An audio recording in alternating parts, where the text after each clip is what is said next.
श्री शिवाय नमस्तुभ्यम। हम सबको पता है कि 17 मई को वैशाख शुक्रवार का बहुत ही विशेष दिन है, क्योंकि यह शुक्रवार को हम सीता नवमी के नाम से जानते हैं। और आज रात में आप सभी लोगों ने अगर अपने घर पे चौमुखी राधा दीपक घर में लगा दिया तो आपके घर में कभी कोई प्रॉब्लम नहीं आएगी, आपकी पूरी फैमिली हमेशा खुश रहेगी, कभी उन्हें लाइफ में पीछे मुड़ के देखने की जरूरत नहीं पड़ेगी और ना ही किसी के सामने हाथ फैलाने की नौबत आएगी, जो कि पूज्य गुरु जी की कथा से सुन के बहुत अच्छे से आपको समझाऊंगा। ठीक है ना, कब करना है, कौन सा दीपक लगाना है, इन सभी की बात करेंगे, तो वीडियो को पूरा देखेंगे, है ना।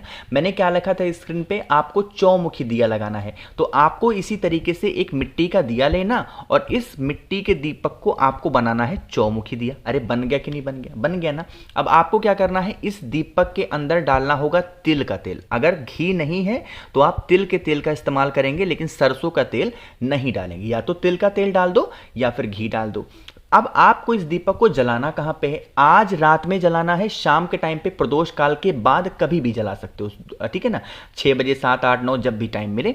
लेकिन आपके पास में 2 ऑप्शन है। पहला ऑप्शन तो यह है कि आप इस दीपक को अपने घर के मेन गेट पे जला सकते हैं, और अगर आपके घर के पास में समी का पेड़ है तो वहां पे तो जरूर जलाना, ठीक है ना। लेकिन समी का पेड़ नहीं है तो आप अपने घर के मेन गेट के किसी भी साइड में आपको उस चौमुखी दीपक को लगाना होगा अवधूतेश्वर महादेव के नाम से। किसके नाम से लगाओगे? अवधूतेश्वर महादेव के नाम से लगाएंगे। साथ ही साथ आपके घर का जो इंसान बहुत प्रॉब्लम में है, बहुत टेंशन में चल रहा है, आपके घर की सिचुएशन बहुत खराब सी चल रही है, तो आपको 1 लौंग लेना है। कितने लौंग लोगे? 1 लौंग। और उस इंसान का नाम और गोत्र बोल करके इसी चौमुखी दीपक के जलते हुए दीपक में उस 1 लौंग का भोग अगर आप लगा देते हैं तो उस इंसान की जो भी प्रॉब्लम होगी, जो भी समस्या होगी आपके परिवार की या फिर आपकी खुद की, वो समस्याएं धीरे धीरे खत्म जरूर हो जाएंगी। इससे प्यारा उपाय, इससे प्यारा दिन आपको इस उपाय को करने का नहीं मिलेगा। तो आप सभी लोगों को इस उपाय को जरूर से जरूर करना होगा, ठीक है ना। करिएगा, भूलना किसी को भी नहीं है। तो पहले उपाय की हमने बात की है, बहुत ज्यादा छोटा आसान सा उपाय था। आगे बढ़ते हैं इस वीडियो के हम लोग अपने सबसे आसान से अपने दूसरे उपाय की तरफ, ठीक है ना। कहोगे भैया इस उपाय को करने से हमें बेनिफिट क्या होने वाला है, फायदा क्या?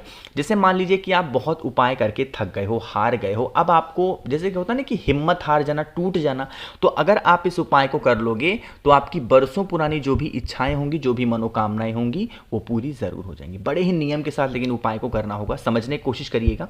यहां पे आपके सामने इत्र दिख रहा है, हमें परफ्यूम की जरूरत नहीं है, मार्केट में 10 रुपए की छोटी सी डिब्बी मिलती है, इत्र ले लेना। इत्र को लेने के बाद में आपको इस तरीके से लेना है बेलपत्र। हर उपाय में मैं बताता हूं इत्र के साथ 5 बेलपत्र, लेकिन इस उपाय में मात्र आपको एक ही बेलपत्र लेनी है, इससे ज्यादा नहीं लेना। सिर्फ एक बेलपत्र लेनी है और उस एक बेलपत्र की नीचे की जो ठूठ होती है, इसी ठूठ पर आपको उस इत्र को लगाना होगा, ठीक है ना। जब आप बेलपत्र खरीदते हो या तोड़ते हो तो उसमें एक लंबी सी ठूठ होती है, हम लोग चढ़ाने से पहले उस ठूठ को तोड़ के फेंक देते हैं। लेकिन इस उपाय में उस ठूठ को तोड़ना नहीं है, आपको उसी ठूठ पे क्या लगानी होगी? इत्र लगा देना। अरे लगा दिया ना। अब उसके बाद क्या करेंगे, इस एक बेलपत्र को उठाएंगे, एक मिनट, इस एक बेलपत्र को आपको उठाना होगा और एक तांबे के लोटे में जल भरेंगे, और आपको कुछ भी नहीं डालना इसमें। आप पहुंच जाएंगे कहां पे? बेल पेड़ के नीचे। थोड़ा तरीका समझिएगा, आपके पास में जो एक बेल पत्र है ना, उस एक बेल पत्र को बेल पेड़ के नीचे आपको 5 नाम बोल करके उसी इत्र वाले बेल पत्र को अपनी मनोकामना कहते समर्पित करना। पहला नाम क्या बोलोगे? भगवान शिव का ध्यान करोगे। किसका? भगवान शिव का। दूसरा नाम क्या बोलोगे? भगवान गणेश का नाम बोलेंगे। तीसरा नाम किसका बोलेंगे? भगवान विष्णु का। चौथा नाम क्या बोलेंगे? माता दुर्गा का। और 5वां नाम भगवान सूर्य का। इन 5 देवी देवताओं का नाम लेकर के उस एक बेल पत्र को बेल पेड़ के नीचे अपनी इच्छा करते हुए समर्पित करेंगे। थोड़ी देर के बाद प्रार्थना करने के बाद में फिर इसी बेल पत्र को यहां से उठा लेना और आपके ही घर के आसपास में कोई भी शिवलिंग हो, कोई भी, चाहे आपके घर में हो या फिर बाहर हो, कहीं पे भी हो, महादेव का शिवलिंग, वहां पे जाकर के आप उस बेल पत्र को अगर समर्पित कर देते हैं तो आप जिस कामना से, जिस इच्छा से आप इस उपाय को कर रहे हैं, वो विशेष आपकी बहुत जल्दी पूरी हो जाएंगी, ठीक है ना। ये बहुत आसान सा उपाय था जिससे आप अपनी बरसों पुरानी कोई भी ऐसी मनोकामना, कोई भी ऐसी इच्छा बहुत ईजी वे में और बहुत ही आसानी से पूरा कर सकते हैं, ठीक है ना। तो 2 उपाय की तो हमने बात कर ली है, बहुत ही छोटे से टाइम में, बहुत ही कम टाइमिंग में। आगे बढ़ते हैं इस वीडियो के अपने हम लोग तीसरे उपाय की तरफ। और ये जो तीसरा उपाय है आप सभी लोगों को अपने घर पे करना है। जितने दोनों उपाय मैंने बताए ना, वो उपाय करना मत करना कोई दिक्कत नहीं, बट इस तीसरे उपाय को सभी को अपने घर पे जरूर करना, ठीक है ना। ये कौन सा उपाय है? ये है 7 मिनट वाला उपाय। कौन सा है? 7 मिनट वाला। सबसे पहले ये समझते हैं इस उपाय के बेनिफिट क्या है, लेकिन उससे पहले जल्दी से करेंगे वीडियो को लाइक, और मेरे जितने भी भाई बहन आवाज मेरी पहली बार सुन रहे हैं तो चैनल को जरूर सब्सक्राइब करिएगा, ठीक है ना। चलो भाई, आप 7 मिनट वाले उपाय के सबसे पहले बात करते हैं बेनिफिट क्या है, फायदे क्या हैं। देखो, जैसे मान लीजिए कि आपके घर का कोई ऐसा इंसान है जो बेड पे पड़ा हुआ है और उसकी बीमारी ठीक नहीं हो पा रही है। आप बहुत इलाज करा चुके हैं, चाहे उसको शुगर है, डायबिटीज है, बीपी है, हार्ट की प्रॉब्लम है, किडनी, लीवर है ना, कुछ भी ऐसी दिक्कत है, तो आपको क्या करना है, आपके ही घर में जो शमी का पौधा हो, घर में नहीं है कहीं बाहर तो होगा शमी का पेड़, उस शमी पेड़ के नीचे जाओगे, ठीक है ना। क्या लेकर के जाना है? आपको लेकर के जाना है एक तांबे के लोटे में जल, और कोई जल नहीं, सिर्फ तांबे के लोटे में जल लेके जाना, शमी पेड़ के नीचे बैठना, एक छोटी सी घड़ी पहन लेना, क्योंकि हमें ये उपाय कितने मिनट करना है? 7 मिनट तक। तो आपको क्या करना है, जहां पे आप बैठे हो उसके लेफ्ट साइड में आपको उस तांबे के लोटे को शमी पेड़ के नीचे रखेंगे, और अपने राइट साइड में एक घी का दिया गोल बत्ती का लगाएंगे अवधूतेश्वर महादेव के नाम से। किसके नाम से लगाओगे? अवधूतेश्वर महादेव के नाम से दीपक लगाएंगे, और उस तांबे के लोटे को जल को शमी पेड़ के नीचे रख देंगे।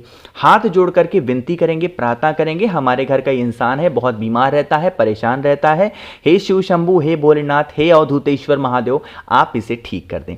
इस तरीके से प्रार्थना करेंगे, और आपको वहीं पर बैठ करके घड़ी दे करके 7 मिनट बैठना है और महामृत्युंजय मंत्र का जप करना है। आप कहोगे भैया ये तो बहुत टफ मंत्र होता है, हमको पढ़ने में दिक्कत हो सकती है। बिल्कुल सही बात है, इस मंत्र को बहुत सही और सटीक पढ़ा जाता है, अगर गलतियां हो गई तो बहुत बड़ा दोष लगता है। इसीलिए मैं आपसे कह रहा हूं कि महामृत्युंजय मंत्र मत पढ़िएगा। आप जितनी देर शमी पेड़ के नीचे 7 मिनट बैठे हैं तो आपको श्री शिवाय नमस्तुभ्यम का जप कर लेना, ठीक है ना।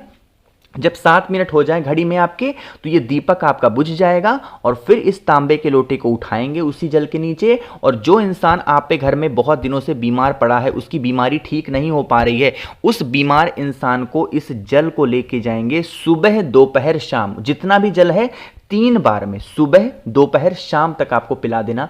यकीन मानिए उस इंसान की जो बीमारियां होंगी वो धीरे धीरे करके खत्म होना स्टार्ट हो जाएंगी। इससे इजी उपाय, इससे आसान उपाय आपके घर की बीमारी को खत्म करने का नहीं हो सकता, तो सभी लोगों को जरूर करना है। तो यहां पे हम सभी लोगों ने बात कर ली है अपने 3 उपाय की। आखिरी उपाय की हम लोग बात करते हैं, जो कि है चौथा उपाय। ये जो चौथा उपाय है आपके कई चीजों में काम आएगा।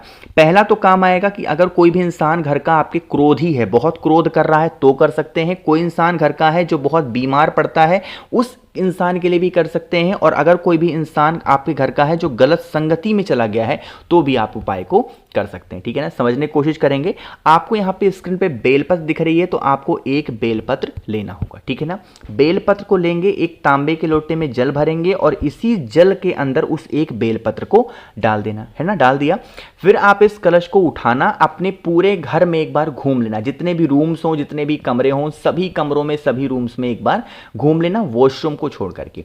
बाकी आपके घर का जो इंसान गलत संगति में चला गया है, या फिर बहुत ज्यादा बीमार रहता है, परेशान रहता है, उसके हाथों से किसी भी प्रकार से इस कलश को टच कराएंगे, स्पर्श कराएंगे, और आप चाहे तो मंदिर में या महादेव के शिवलिंग के पास में अपने घर पे ही पूरा का पूरा जल एक ही बार में कुंदकेश्वर महादेव के नाम से समर्पित करेंगे। कौन से महादेव? कुंदकेश्वर महादेव के नाम से समर्पित करेंगे। और फिर जो बेलपत्र महादेव के शिवलिंग के ऊपर आपके लोटे से गिरेगी, उस एक बेलपत्र को उठा लेना, और किसी भी तरीके से अगर आप उस इंसान को खिला देते हैं तो उसकी बीमारियां तो खत्म होंगी, साथ ही साथ क्रोध वगैरह अगर वो इंसान करता होगा तो क्रोध भी इंसान का खत्म जरूर हो जाएगा। तो कोशिश की है मैंने आप सभी को अच्छा समझाने की। अगर आप लोग में से किसी को भी कुछ पूछना है, नहीं समझ में आए और मुझसे फोन पे बातें करनी है, तो आप हमें इंस्टाग्राम या फेसबुक पे फॉलो कर सकते हैं। उसके लिए आपको सर्च करना होगा द नेचुरल प्लैनेट 108। वहां पे हम लोग बहुत सारी बातें करेंगे। और मेरे जितने भी भाई बहन आवाज मेरी पहली बार सुन रहे हैं, चैनल को सब्सक्राइब करिएगा और वीडियो को लाइक सभी को करना है। श्री शिवाय नमस्तुभ्यम।